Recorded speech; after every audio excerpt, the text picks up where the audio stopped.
আসসালামু আলাইকুম। মাত্র কয়েকদিন আগেই আমরা যে নতুন হাউসটা তৈরি করেছি, এই হাউসের মধ্যে আমরা কিছু কই মাছ ছেড়েছিলাম, অর্থাৎ কই মাছের কিছু পোনা ছেড়েছিলাম। যশোর থেকে আনা ওই কই মাছের পোনাগুলির সাথে আমরা আগে থেকেই কিছু সাদা মাছ দিয়ে রেখেছিলাম আমাদের এই হাউসের মধ্যে। তো গতকালকে কাজে যাওয়ার সময় আমরা একটা জিনিস লক্ষ্য করলাম, সেটা হচ্ছে আমাদের হাউসের পানিটা একেবারে কালো হয়ে গিয়েছে এবং তা থেকে দুর্গন্ধ বেরোচ্ছে। গতকাল এটা আমাদের আর দেখা হয়নি, কারণ গতকাল আমরা সারাদিন বাড়িতেই ছিলাম না। তো আজকে সকালবেলা আমরা দেখতে পেলাম যে এটার পানির অবস্থা আরো খারাপ হয়ে গিয়েছে, যে কোনো মুহূর্তে এখানকার মাছগুলি মারা যেতে পারে। তাই সিদ্ধান্ত নিলাম আজকে যে করেই হোক এই হাউজের পানি পরিষ্কার করতে হবে, যেহেতু আকাশে প্রচুর পরিমাণে মেঘ এবং বৃষ্টি হচ্ছে সারাদিন গুড়ি গুড়ি, গত কয়েকদিনই হচ্ছে। কারণ আমরা প্রায় গত কয়েকদিন যাবত ভিজে ভিজেই আমাদেরকে কাজ করতে হচ্ছে, আমরা শুকানোর সময়টাই পাচ্ছি না রাত ছাড়া। তো যাই হোক, হাউজের পানি বের করার জন্য আমাদের এখানে সুন্দর একটা সিস্টেম আমরা আগে থেকে তৈরি করে রেখেছিলাম। যদি কোনো সমস্যা হয় তাহলে পানিগুলি যাতে দ্রুত বের করে দিতে পারি। তো আমরা ওই চাবিটা খুলে দিলাম, মানে ওই কলটা খুলে দিলাম। তারপর দেওয়ার পরে ওখান থেকে পানি আসতেছিল এবং ওই পানিগুলিকে আটকানোর জন্য, অর্থাৎ পানির ভেতর যেহেতু মাছ রয়েছে, মানে ছোট ছোট কই মাছগুলি আছে, বড় যে মাছগুলি আছে সেগুলো তার বেরোবে না, কিন্তু ছোট ছোট কই মাছগুলি যাতে বেরোয় না যেতে পারে এই জন্য মূলত আমরা ওখানে দাঁড়িয়েছিলাম। কারণ ওখানে যদি আপাতত কিছু দেওয়া হয় তাহলে পানির স্রোতটা কমে যেতে পারে এবং পানি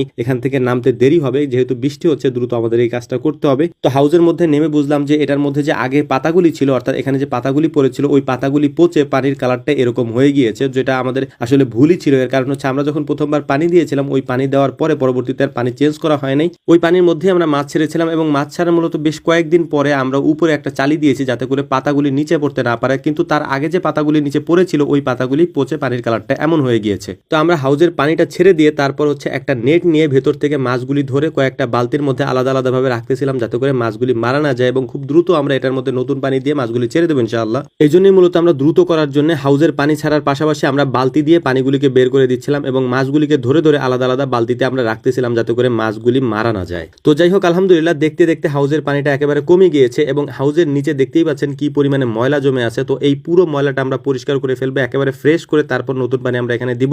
আগের বারের মতো ভুলটা আমরা করব না, কারণ আগের বার যে ভুল করেছি, যে কারণেই মূলত আমাদের এই বৃষ্টির মধ্যে, প্রচন্ড বৃষ্টির মধ্যে এই কাজগুলো আমাদেরকে করতে হচ্ছে, সেই ভুলটা আমরা আর দ্বিতীয়বার করব না ইনশাআল্লাহ। তো যাই হোক, আলহামদুলিল্লাহ হাউজের পানি মোটামুটি শেষ হয়ে গিয়েছে। আমরা সমস্ত পানি বের করে ফেলেছি এবং উঠিয়ে ফেলেছি এখান থেকে। এখন সুন্দর করে এটাকে ধুয়ে পরিষ্কার করে এটার নিচে যে ময়লাগুলি আছে সেই ময়লাগুলিকে উঠিয়ে ফেলে তারপর এখানে আমরা নতুন পানি দিয়ে নতুন করে ওই মাছগুলিকে এখানে ছেড়ে দেবো। এর পাশাপাশি আমরা মূলত আমাদের যে মেশিন রয়েছে, স্যালো মেশিন বলি আমরা, এই মেশিনটা চালিয়ে দেবো যাতে করে দ্রুত হচ্ছে এখানে আমরা পানি দিতে পারি। কারণ আমরা যদি মোটর দিয়ে দিই তাহলে আমাদের অনেক বেশি সময়ের প্রয়োজন হবে। অত সময় আমরা না নিয়ে আমরা মেশিন চালিয়ে দেবো। আগেরবার যেরকমটা করেছিলাম সেটা করে এটাকে আমরা ভর্তি করে দেবো। এর পাশাপাশি এখানে এর পরবর্তীতে আপনারা আমাদেরকে একটা পরামর্শ দিবেন। এখানে প্রচুর পরিমাণে আয়রন আছে, কারণ এখানে যদি নদীর পানি আমরা এনে দিতে পারতাম তাহলে হয়তো এই আয়রনটা হইতো না। যেহেতু আমরা মেশিন দিয়ে পানি উঠিয়ে তারপর এখানে দেই, তাই প্রচুর পরিমাণে আয়রন থাকে। এই আয়রন কাটানোর জন্য কি দেওয়া যায় বা কি দিলে আয়রনটা কমে যেতে পারে, সেটা যদি আপনাদের কারো জানা থাকে আমাদেরকে অবশ্যই জানাবেন ইনশাআল্লাহ। আলহামদুলিল্লাহ